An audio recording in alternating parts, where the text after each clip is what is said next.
Hello everyone, this is Grace from the Rosa Public Library, and today I'll be reading Chapter 13 of Pinocchio by Carlo Collodi. Chapter 13, The Inn of the Red Crawfish. They walked and walked and walked until at last, toward evening, they arrived dead tired at the Inn of the Red Crawfish. "Let us stop here a little," said the fox, "that we may have something to eat and rest ourselves for an hour or two. We will start again at midnight, so as to arrive at the Field of Miracles by dawn tomorrow morning." When they had gone into the inn, they all sat down at a table, but none of them had any appetite. The cat, who was suffering from indigestion and feeling seriously indisposed, could only eat 35 mullet with tomato sauce and 4 portions of tripe with Parmesan cheese, and because she thought the tripe was not seasoned enough, she asked 3 times for the butter and grated cheese.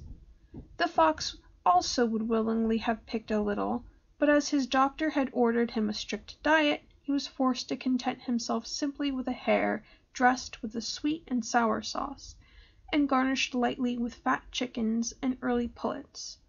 After the hare he went for a main dish of partridges, rabbits, frogs, lizards, and other delicacies. He could not touch anything else. He had had such a disgust for food, he said, that he could put nothing to his lips. The one who ate the least was Pinocchio. He asked for some walnuts and a hunch of bread, and left everything on his plate. The poor boy, whose thoughts were continually fixed on the Field of Miracles, had, in anticipation, got an indigestion of gold pieces. When they had supped, the fox said to the host, "Give us 2 good rooms, one for Mr. Pinocchio and the other for me and my companion. We will snatch a little sleep before we leave.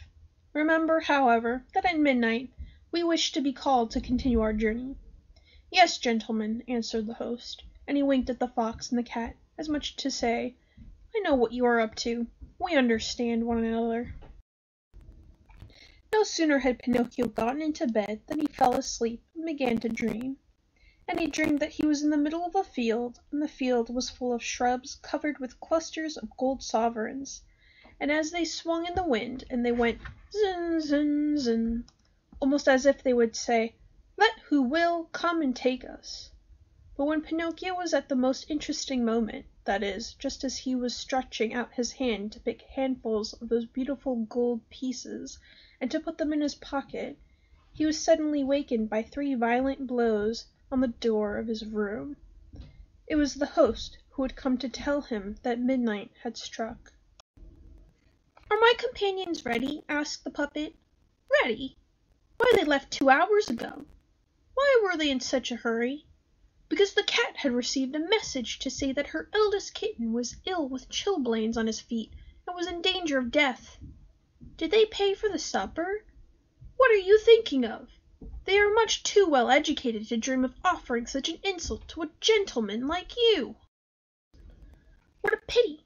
It is an insult that would have given me so much pleasure," said Pinocchio, scratching his head. He then asked, "And where did my good friends say they would wait for me?" "At the Field of Miracles, tomorrow morning at daybreak." Pinocchio paid a sovereign for his supper and that of his companions, and then left.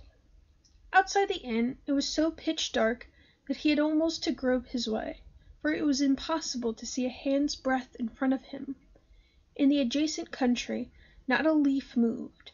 Only some night birds, flying across the road from one hedge to the other, brushed Pinocchio's nose with their wings as they passed, which caused him so much terror that, springing back, he shouted, "Who goes there?"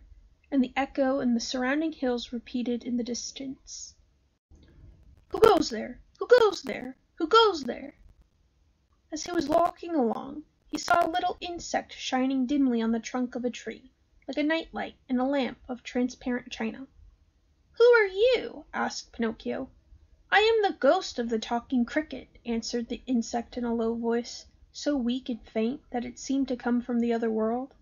"What do you want with me?" said the puppet. "I want to give you some advice. Go back and take the 4 sovereigns that you have left to your poor father, who is weeping and in despair because you have never returned to him.